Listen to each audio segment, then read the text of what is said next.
बच्चों के लिए क्या जरूरी है? शिक्षा, संस्कार। क्या जरूरी है, शिक्षा या संस्कार?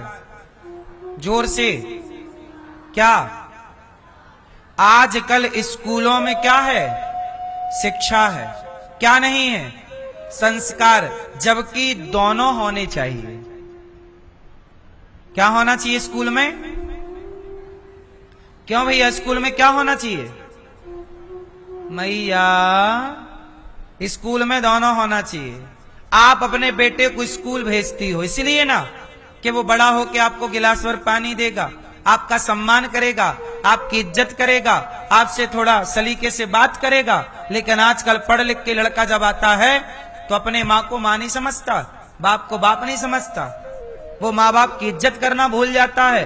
तो आप अपने बेटे को शिक्षित करने भेजे थे कि आतंकवादी बनाने भेजे थे? आप अपने बेटे को स्कूल भेजते हो तो संस्कारी बनाने ना भेजते हो कि हमारा बुढ़ापे में सहारा बनेगा। पर आजकल के पढ़े लिखे बच्चे कहां अपने माँ बाप के सहारा बन रहे हैं? कुछ बच्चों को छोड़ करके मैं बात कर रहा हूं, जो अच्छे हैं वो हैं ही हैं, 5% 10%। बाकी बच्चे पढ़ लिख कर अपनी माँ को आंख दिखा रहे हैं, पढ़ लिख के अपने बाप को आंख दिखा रहे हैं। बोलो हाँ। तो ये बताओ, कल को आपका बेटा पढ़ लिख के आपको डंडा मारे, आंख दिखाए, तो उसे पढ़ाना लिखाना सार्थक हुआ? ये क्या शिक्षा है भाई? ये गंवारपना है, ये गंवार। भाई जो बेटा अपने बाप को आंख दिखाए, मां को आंख दिखाए, वो पढ़ा लिखा है कि गंवार है? बोलो, क्या बोलते हैं उसको? गंवार है, एक नंबर का गंवार, नालायक है। जो बाप की इज्जत ना करता हो। भाई राम पिता की इज्जत करते हैं कि नहीं? राम मां की इज्जत करते हैं कि नहीं? फिर तुम क्यों नहीं करते? बड़ों की इज्जत राम करते हैं। राम एक पक्षी की इज्जत करते हैं। वो पक्षी जटायु मिल गया। आज के लोगों को तड़पता हुआ कोई पक्षी मिलता तो उसे पका के खा जाते हैं, लेकिन राम को एक तड़पता हुआ पक्षी मिला तो सा सम्मान तेहि की क्रिया यथोचित निज कर कीन्ही राम। जैसे एक बाप का अंतिम संस्कार बेटा करता है, ऐसे राम ने सा सम्मान उस जटायु पक्षी का अंतिम संस्कार किया। ये राम का धर्म है। देखो आजकल के पढ़े लिखे लोग क्या पढ़ लिया भाई, क्या चल रहा है इस देश में? शिक्षा का मतलब है दयावान होना, शिक्षा का मतलब है नम्रता। विद्या ददाति विनयम। विद्या क्या देती है? विनय। विनय मतलब नम्रता, सरलता, सहजता। यदि आपके स्वभाव में नम्रता नहीं आई, सहजता, सरलता नहीं आई, तो पढ़ाई का मतलब क्या है? क्यों भैया?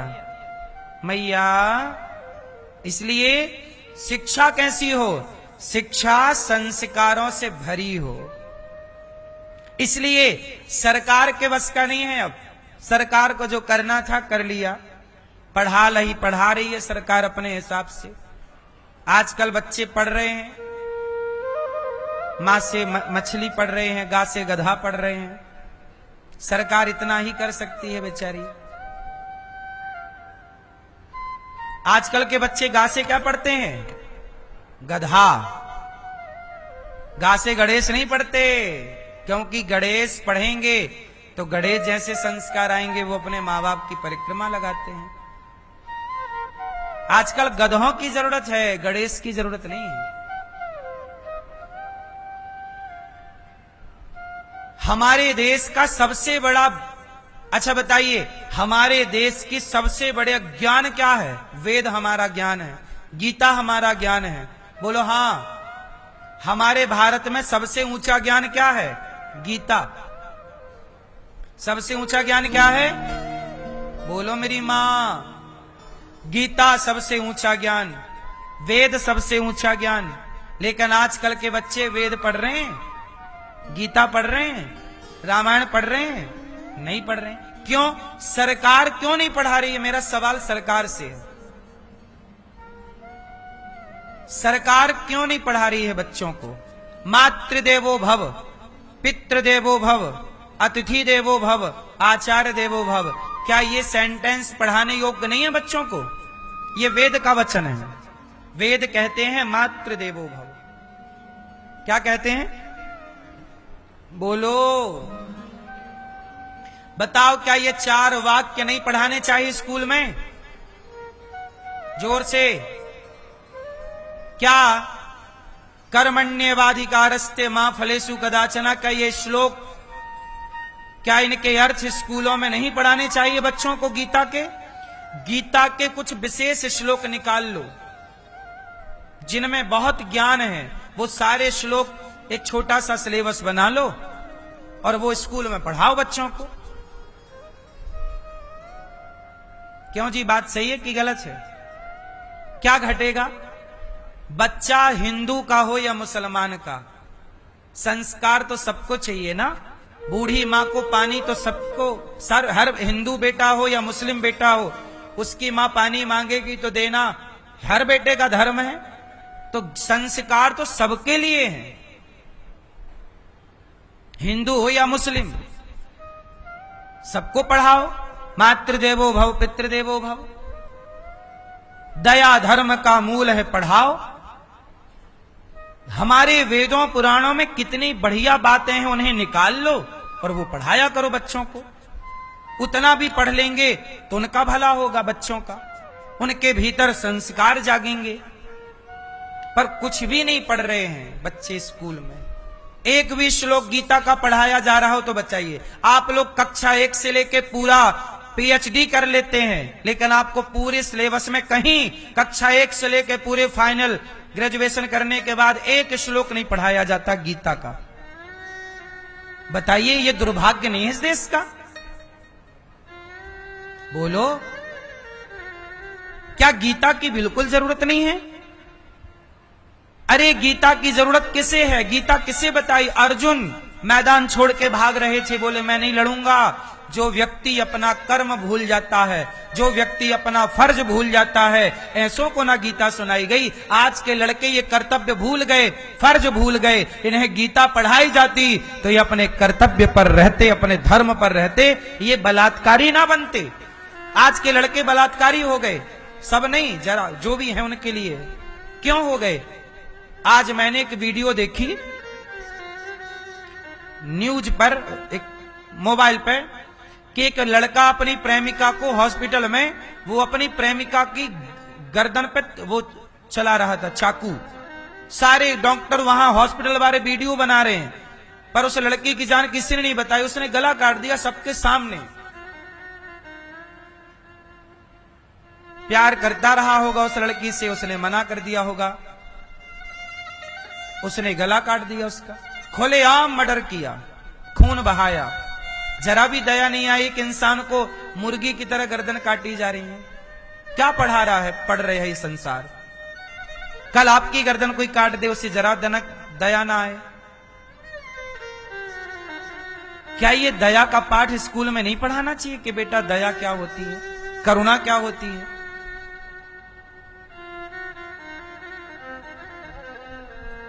आजकल इंसान की कीमत बहुत कम है मेरी मां। 1,00,000-2 लाख में इंसानों को मार दिया जाता। सुपारी आजकल देने वाले भी 1,50,000 दे दो, आदमी को मार डालते हैं 50,000 में। हाँ या ना? बात सही है कि गलत है? किसका अभाव है इस देश में? जो आप लोग पढ़ रहे हैं स्कूल में वो तो कचरा है, उस पढ़ाई का तो कोई मूल्य नहीं। अरे शिक्षा तो गीता की है, शिक्षा तो प्राचीन भारत की है, वही ना शिक्षा है। ये क्या शिक्षा है? शिक्षा का मतलब मातृदेवो भव। हाँ या ना? हमारे देश में इंजीनियर बनते हैं, डॉक्टर बनते हैं, एडवोकेट बनते हैं, हमारे देश में जज बनते हैं। एक बात बताओ कि जितने भी जज भारत में हैं, वकील भारत में हैं, डॉक्टर भारत में है और इंजीनियर भारत में है। बताओ ये भारत की पढ़ाई पढ़कर बने हैं या लंदन की पढ़ाई पढ़कर बने हैं? फास्ट उत्तर दीजिए।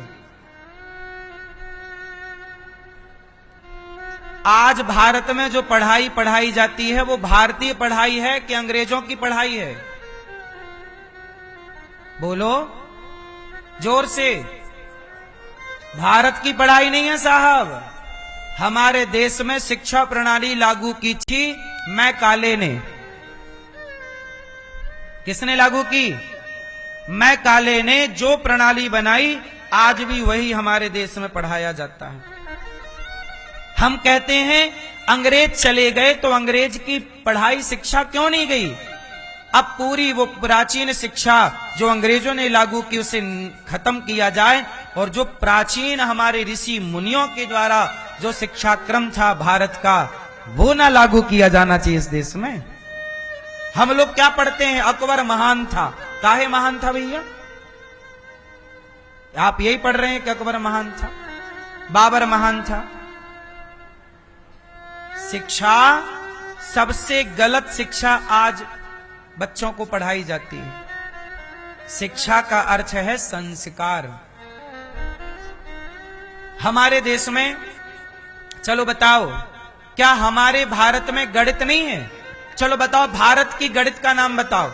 आप सब पढ़े लिखे हैं, बताओ भारत की गणित का नाम बताओ। जो आप गणित पढ़ते हो भारत की नहीं है। भारत की गणित का नाम बताइए। नहीं पता? देखो किसी को नहीं पता। आर्यभट्ट ने 0.0 दिया तो अंग्रेजों की गणित से दिया था क्या कि भारत की गणित से दिया था? भारत की एक गणित है। कौन सी गणित? जिस गणित का नाम है वैदिक गणित। कौन सी गणित? वैदिक गणित। जिस गणित के आधार पर पंचांग बनता है। आज भी हमारा पंचांग आप 100 साल पुराना लाओ, उसमें लिखा रहता है कि फलानी तारीख को इतने बजकर इतने मिनट पर सूर्य ग्रहण पड़ेगा, इतने बजकर इतने मिनट पर चंद्र ग्रहण पड़ेगा।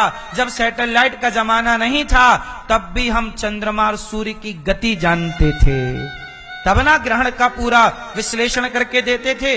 10 रुपए के पंचांग में आपको मिल जाएगा। ये हमारी गणित थी।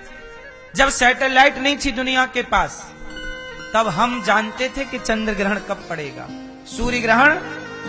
हम लोगों को पता था कि बृहस्पति जी का चक्कर 12 साल में पूरा होता है और जब पूरा होता है तब भारत में कुंभ लगता है। 12 साल में एक बार ही क्यों लगता है? 4 कुंभ हैं, 4 पर्व हैं हमारे यहाँ। अभी प्रयागराज में कुंभ था। कितने साल में आता है? 12 साल में आता है।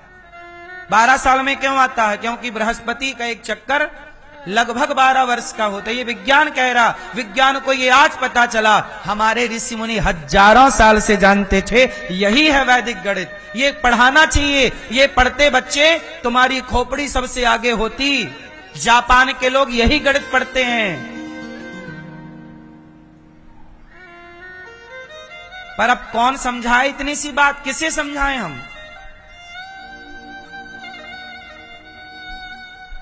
हमारी गणित कितनी पावरफुल है। सुनो, हमारी गणित के बारे में बताएं आपको। हमारी गणित आपने सुना होगा, पहले के जमाने में लोग हाथ देखते थे और सही सही बताते थे। क्या है ये? ये भी तो एक गणित थी। कुंडली, ग्रहों की दशा, क्या था ये भी तो एक गणित थी। ये गणित हमारी थी कि कोई अंग्रेजों की थी? नवग्रह, 9 ग्रह। आज दुनिया बता रही है 9 ग्रह होते हैं। तुम आज बता रहे हो, हम पहले ही से बता रहे थे कि ग्रह 9 होते हैं।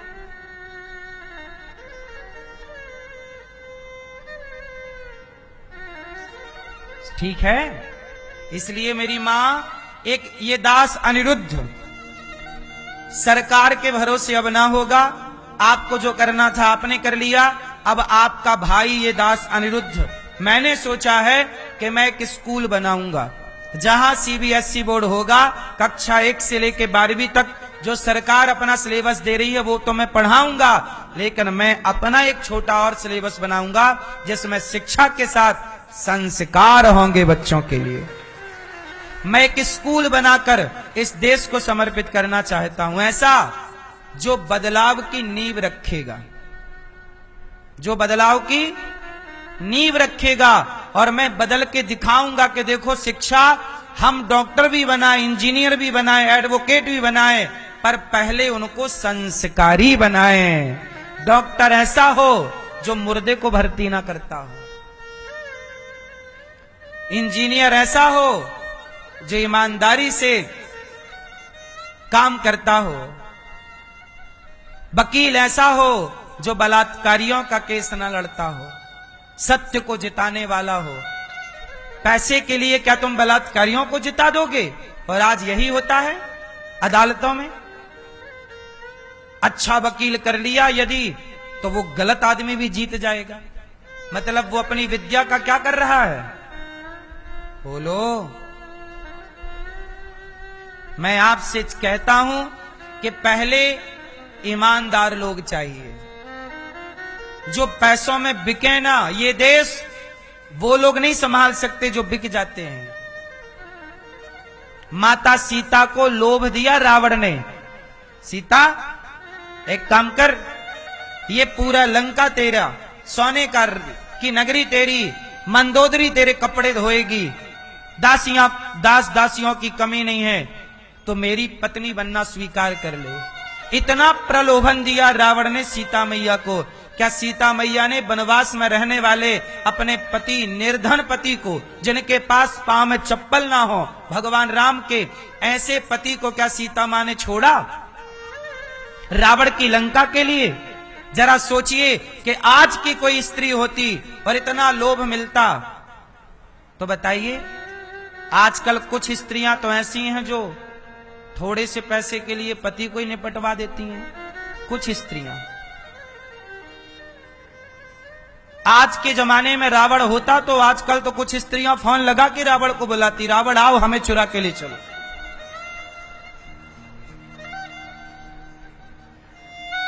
हाँ या ना? कुछ स्त्रियां तो फोन लगाती, भाई रावण का नंबर है क्या, हमें भी दे दो, रावण आओ हम यहां बैठी हैं, चुराओ हमें। लेकिन ये देश सीता माता का देश, जहां नारियां सोने की लंका को लात मारती हैं पर अपने पति को नहीं त्यागती। ये भारत की नारी का गौरव है। ऐसी नारियां इस देश में रहीं। ऐसी नारियों का निर्माण करोगे तब आपकी संतान, आपका परिवार, आपका वंश सलामत रहेगा।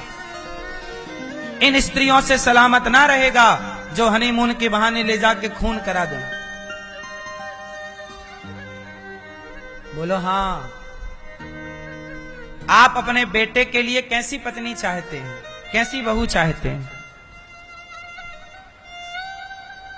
जैसी बहू आप चाहते हैं क्या वैसी आपकी बेटी है? उत्तर दो। आप बहू अच्छी चाहते हैं पर बेटियां अच्छी नहीं बनाते। क्यों मेरी मां? बात सही है कि गलत है? बहुएं खराब नहीं है, गलती बहुओं की नहीं है, गलतियां तो कुछ बेटियों की ही है ना। और बेटियों की भी नहीं है, बेटियों के माँ बाप की है। आपने जब बेहतर बेटी बनाया ही नहीं तो बेहतर बहू आएगी कहां से? बेहतर बेटी होगी तब ना बेहतर बहू होगी, क्योंकि बेटी ही तो बहू बनेगी। तुम्हारी बेटी किसी के घर की बहू तो उसकी बेटी तुम्हारे घर की बहू। यही तो आदान प्रदान है। इसी से, यही क्रम से तो हजारों साल से ये परंपराएं चली आई हैं। यही एक व्यवस्था है। बोलो हाँ। जो आपकी बेटी है वो आपकी जिम्मेदारी है कि वो किसी की बहू बनेगी तो वो घर कैसे चलाए। अपनी बेटी को सिखाओ कि बेटा घर ऐसे चलाना पड़ता है। हर परिस्थिति में ऐसे माहौल आए तो वैसे रहना पड़ता है। ऐसा ना हो कि तू माँ ऐसी पढ़ाए बेटी को कि तू घर जा, जरा दिक्कत हो तो फोन लगाना, मैं गुंडे भिजवाऊंगी। आजकल तो मां तैयार बैठी है, फोन आए बेटी का, गुंडे तैयार, भिजवाती एक गाड़ी गुंडे। हाँ या ना? ऐसी मां से और ऐसी बेटियों से इस देश का भला ना होगा। और पूरा खेल शिक्षा का है साहब। गंदगी कहां से आई? शिक्षा गंदी हो गई तो सब आ गया। कितने लोग मेरी बात से सहमत हैं कि शिक्षा में एक अच्छा खासा बदलाव लाने की जरूरत है? आप चाहते हैं कि बदलाव हो? चाहते हैं कि गीता के भी कुछ श्लोक ऐड हों, पुराणों की, वेदों की कुछ सूक्तियां ऐड हों, अच्छे वचन ऐड हों, महापुरुषों की जीवनी ऐड होनी चाहिए, गुरु गोविंद सिंह जी का वह तेज ऐड होना चाहिए, हमारे देश के उन राजाओं का, भगवान राम का। हम तो कहते हैं कि स्कूलों में बच्चों को भगवान राम का भी चरित्र पढ़ाया जाना चाहिए। आज राम के चरित्र को क्यों नहीं पढ़ा रही है सरकार स्कूलों में? क्या राम पढ़ाने योग्य नहीं है? बोलो। जब तुम सिकंदर को पढ़ा सकते हो,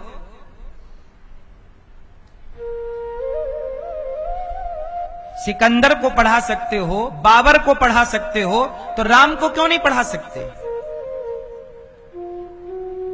राम को नहीं पढ़ाया जा रहा है, राम के आदर्शों को नहीं पढ़ाया जा रहा है, तो राम जैसा आदर्श जब पढ़ाया ही नहीं गया तो राम जैसे संतान, राम जैसे बेटे आएंगे कहां से?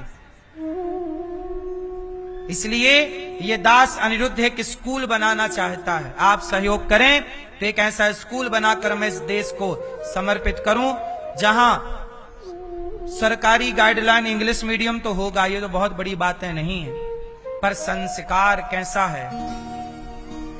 अब देखो, भारत में जब युद्ध लड़े गए तो कैसे लड़े गए?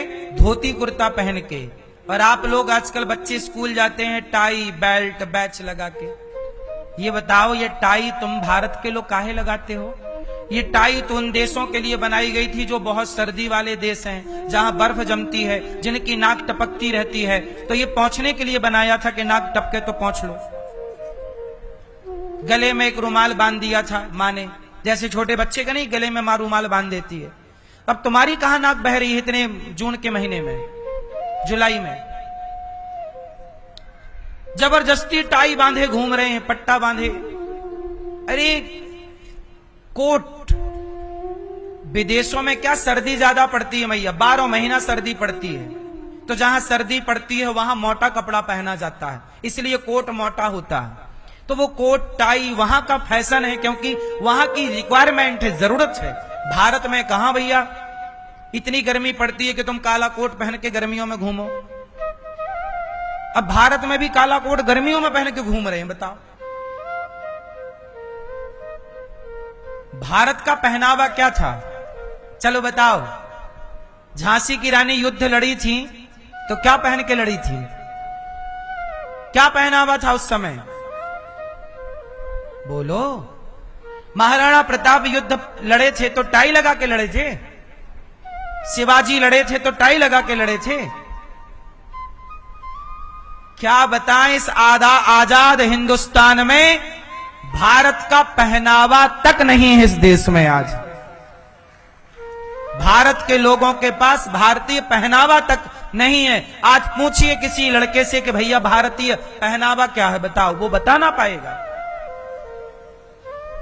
इतना इस तरह आपने अपने को अंग्रेजी में, अंग्रेजों में डुबा दिया कि आपने अपना अस्तित्व गवा दिया। इस तरह आप डूब गए। आपको पता नहीं कि आपका पहनावा क्या था।